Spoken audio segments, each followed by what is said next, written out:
Hey everyone, we are going to be reacting to Locomotive Familiarization, a Conrail training video. So basically teaching you about like familiarizing locomotives.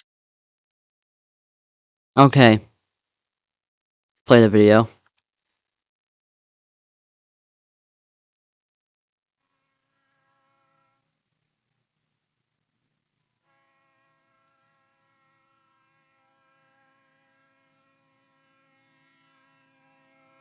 Nice sound of the train passing by.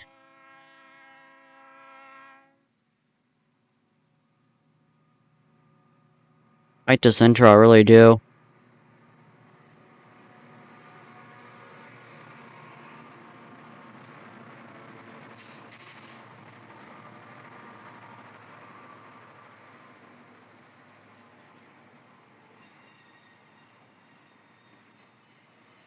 Say, this your first trip east, kid?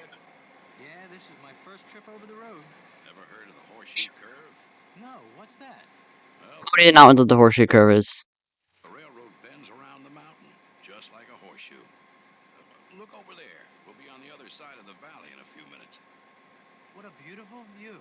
Look, there's an old steam locomotive sitting behind a fence. Yeah, that's old number 1360. 1361 is no longer there. There's that Jeep 9 there. 1361 is at a museum in Altoona, by the way. Just had to point that out. Did you ever run that thing? Sure did, kid.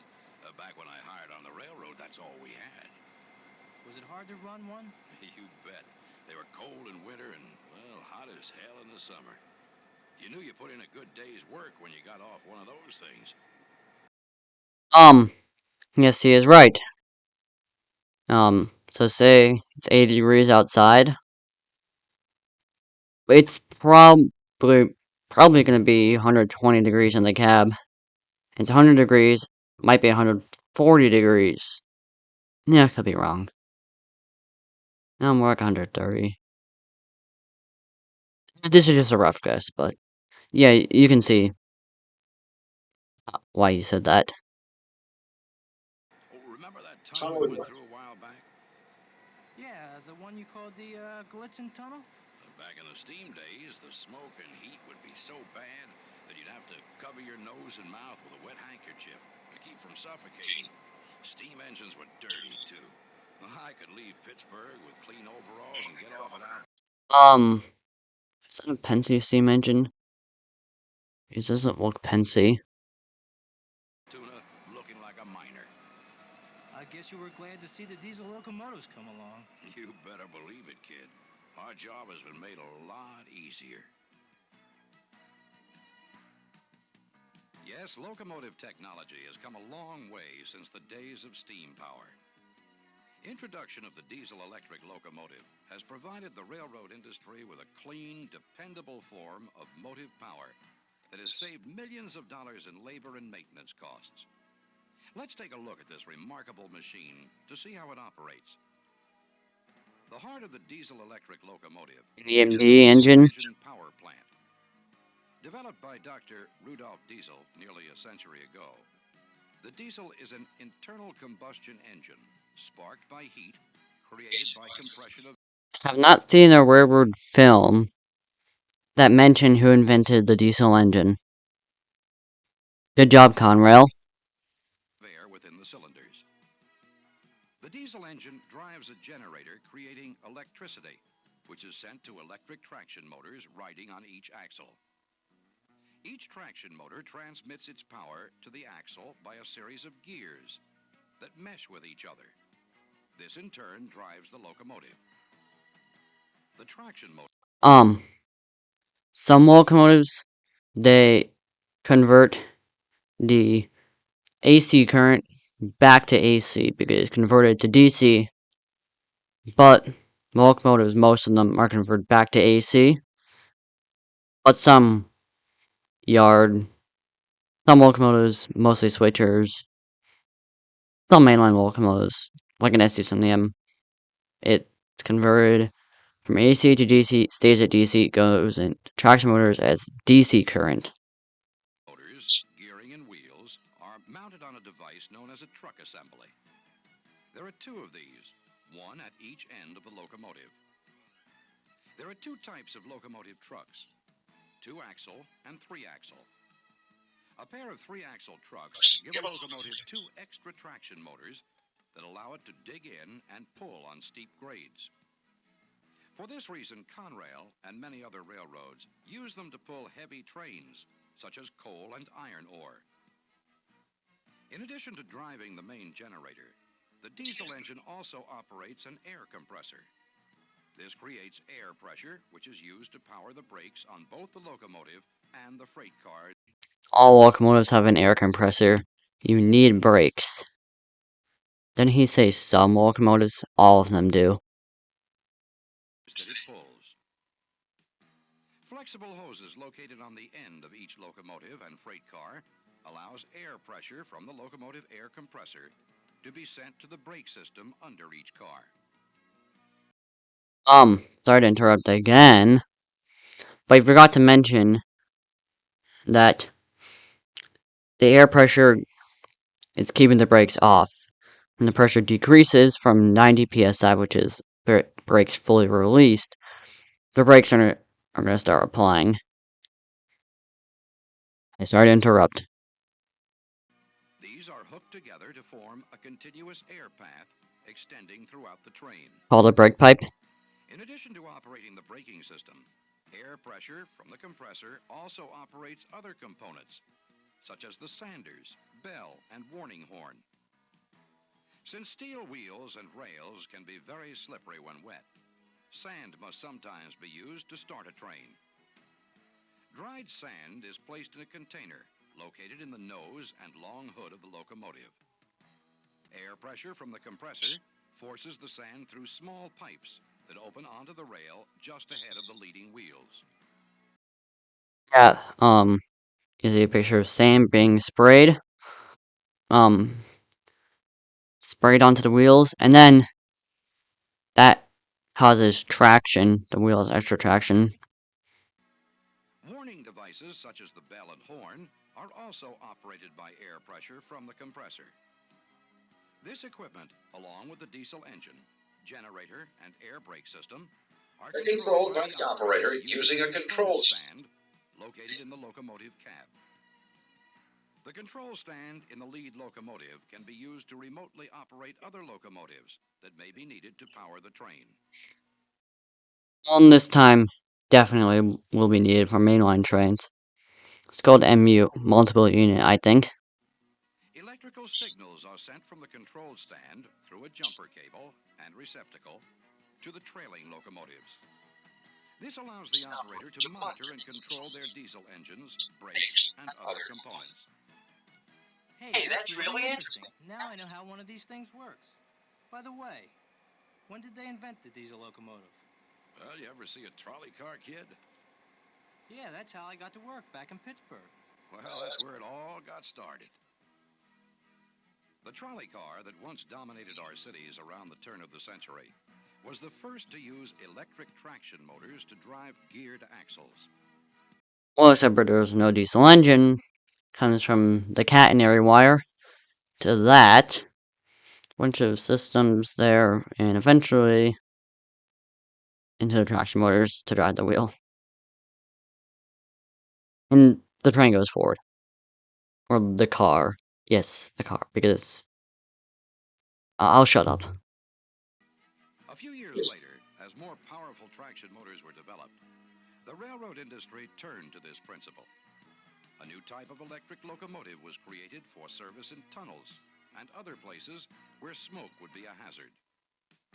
These early locomotives received their power from an outside electrical source, such as an energized overhead wire or an auxiliary third power rail running alongside the tracks. By World War I, General Electric had developed a new system that did away with the outside power source by creating onboard electricity with a generator turned by a gasoline engine. That is a doodle bug. So in the early days, don't you can go fact check this. They were powered by gasoline. But it started to change. But it really started to change after the Doodlebug disaster, which it was a gasoline-powered Doodlebug.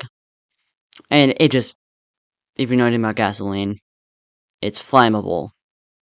Very. So yeah, the whole thing went on fire and everyone died. No, no, I was wrong.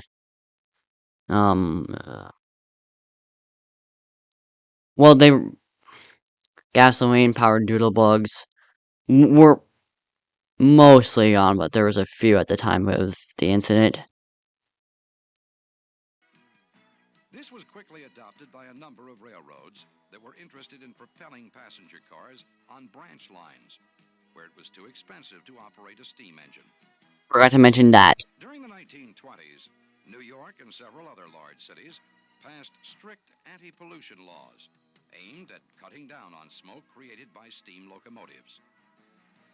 Fortunately, General Electric had adapted the relatively new diesel engine to their existing propulsion system and introduced the first successful diesel-electric locomotive.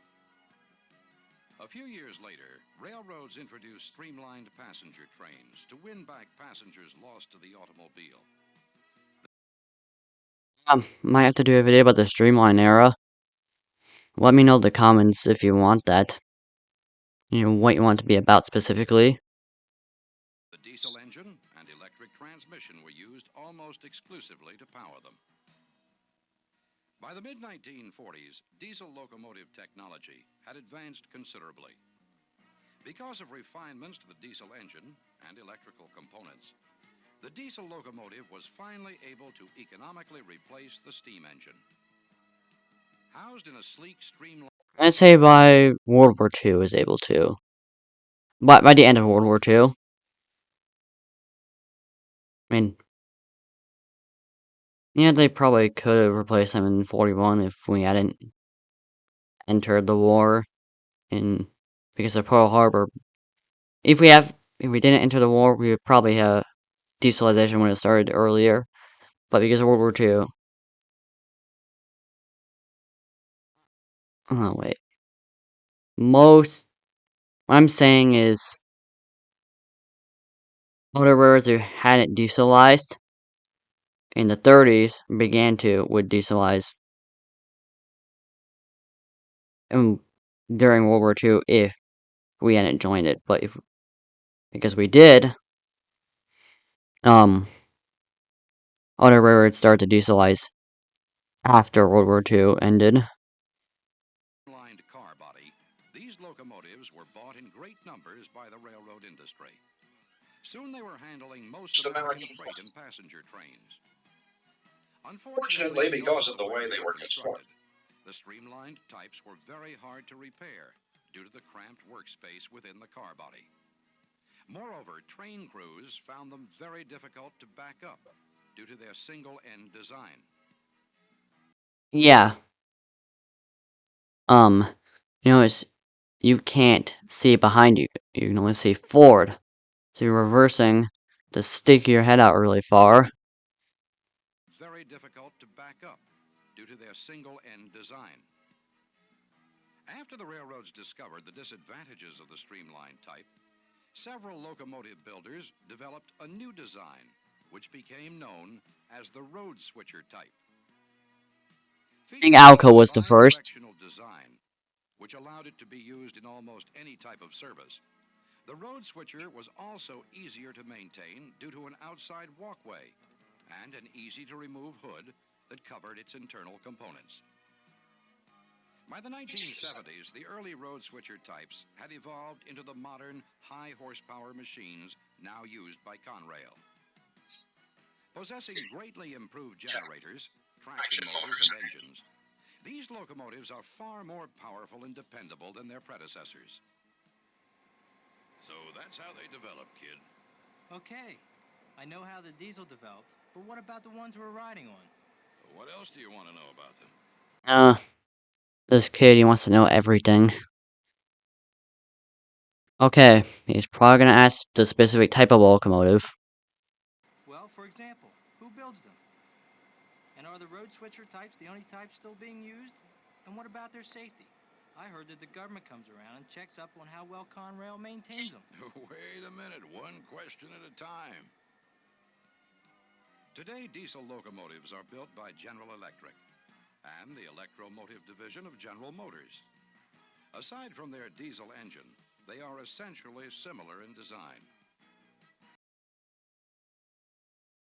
Yeah, he's kind of right. Well, I would say they're different.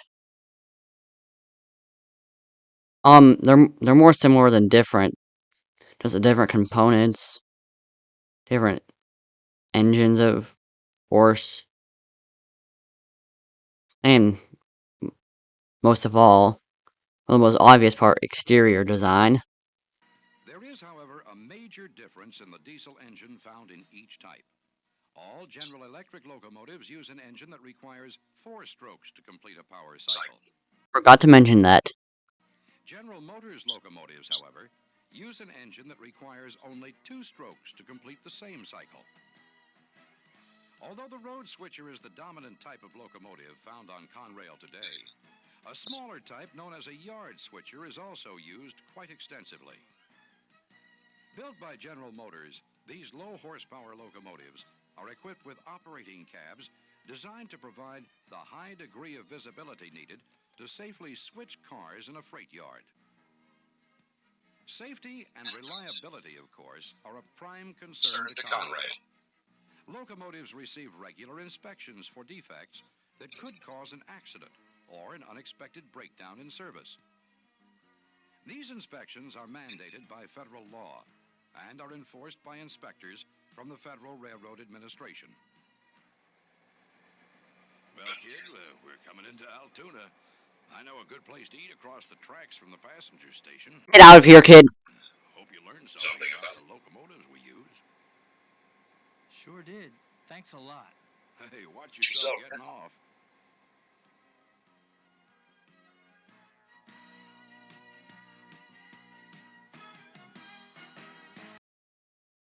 Yeah, I like this film. Except for it was a narration with images being shown. That's what I didn't like. Yeah, if you enjoyed this, please subscribe. I'm not forcing you to, but I highly encourage that you do. And leave the like button so it gets pushed out to more people. Anyways, thanks for watching this video, and I'll see you in another video.